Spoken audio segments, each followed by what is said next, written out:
नमस्कार। ITV politics में आपका स्वागत है। मैं शालीन अपूर्व। आज हम लेकर आए हैं कार्यक्रम मंत्री जी का हिसाब किताब की 5वीं कड़ी।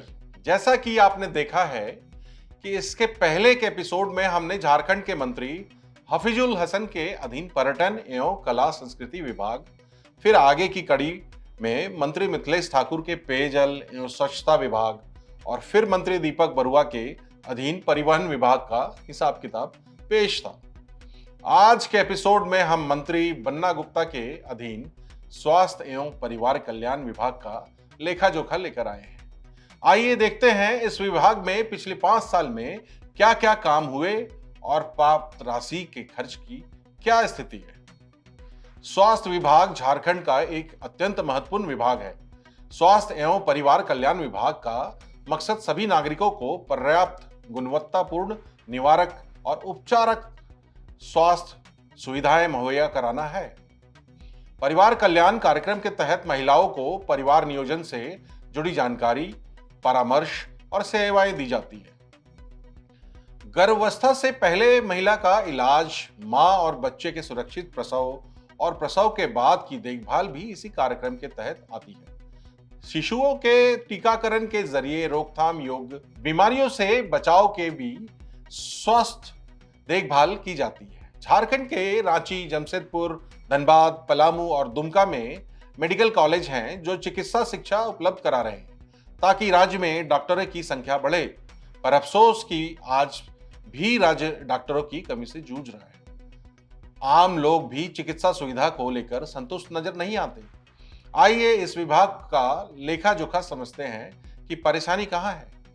झारखंड में स्वास्थ्य विभाग को कई विभागों की अपेक्षा ठीक ठाक बजट राशि मिलती रही है। बीते 3 सालों में विभाग को मिली राशि को देखें तो विभाग को जो राशि मिली वह कम तो नहीं थी, पर विभाग इसे पूरी तरह खर्च कर पाने में विफल रहा।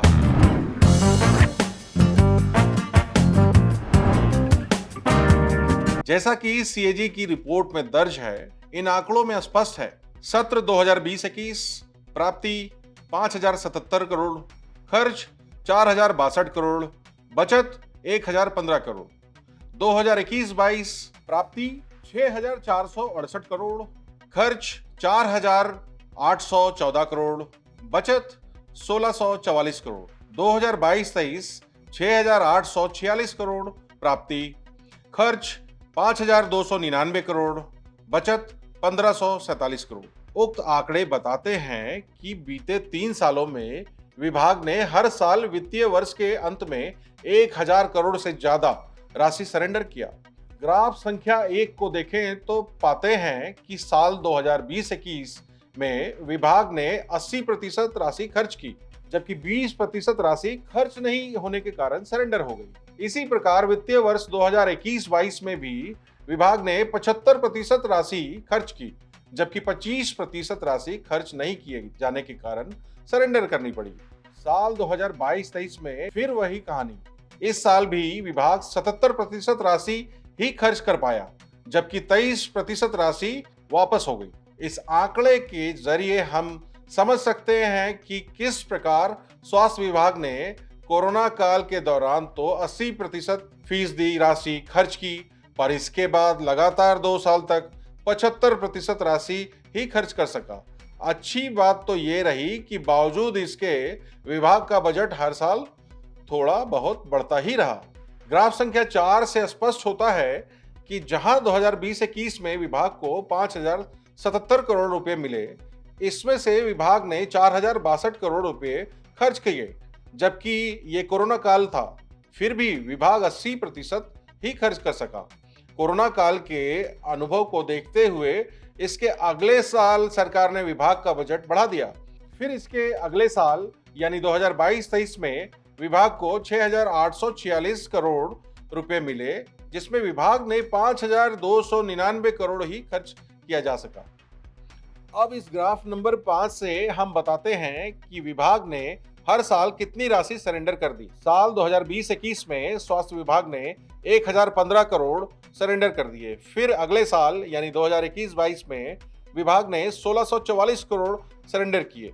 फिर साल 2022-23 में सरेंडर की राशि थोड़ी घटी, मतलब विभाग ने 1547 करोड़ वापस कर दिए। मतलब कोरोना काल से बाहर निकलते ही विभाग की कार्य क्षमता में कमी आ गई। ग्राफ संख्या 6 के जरिए हम स्वास्थ्य विभाग के खर्च और राशि सरेंडर का डिटेल समझ सकते हैं।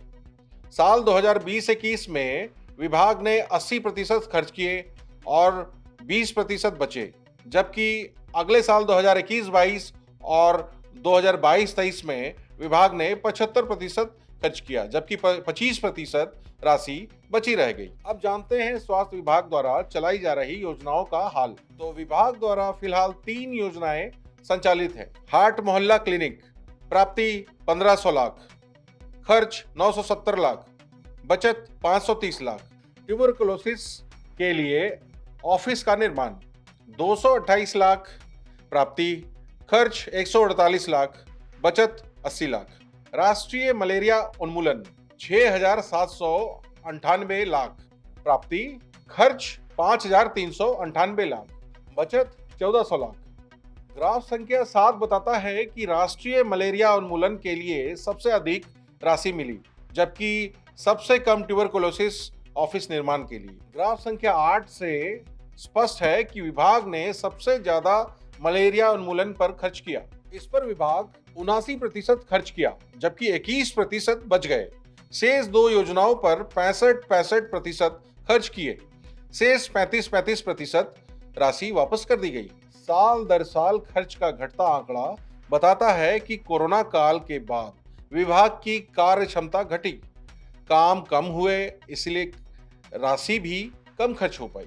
अब बात उन मदों की करते हैं जिनके लिए विभाग को राशि तो मिली, पर 1 रुपए भी खर्च नहीं किए गए। नतीजा हुआ कि पूरी राशि ही सरेंडर हो गई। ये कार्य है राष्ट्रीय स्वास्थ्य मिशन को सहायता 1000 लाख, बजट में प्रावधान, प्राप्ति 0, खर्च 0, बचत 1000 lakh. Trauma care facilities, budget में प्रावधान 67 लाख, प्राप्ति 0, खर्च 0, 67 लाख, बचत। मेडिको सिटी की स्थापना 500 लाख, बजट में प्रावधान, प्राप्ति 0, खर्च 0, बचत 500 लाख। सीएजी ने अपनी रिपोर्ट में भी इन कार्यों पर खर्च नहीं किए जाने पर आपत्ति जताई है। इन जरूरी कार्यों के लिए मिली राशि का खर्च नहीं हो पाना चिंताजनक है। इसका मतलब साफ है कि इस ओर ध्यान ही नहीं दिया गया, राशि पड़ी सरेंडर हो गई। जैसा कि हमने दूसरे विभागों के आकलन के दौरान भी देखा है, कई ऐसे विभाग हैं जहां जैसे जैसे खर्च घटता जा रहा है, वैसे वैसे बजट अनुदान घटता जा रहा है। स्वास्थ्य विभाग राज्य का एक महत्वपूर्ण विभाग है। यह राज्य के लोगों की जरूरत है। शिक्षा और स्वास्थ्य लोगों की बुनियादी जरूरतें हैं।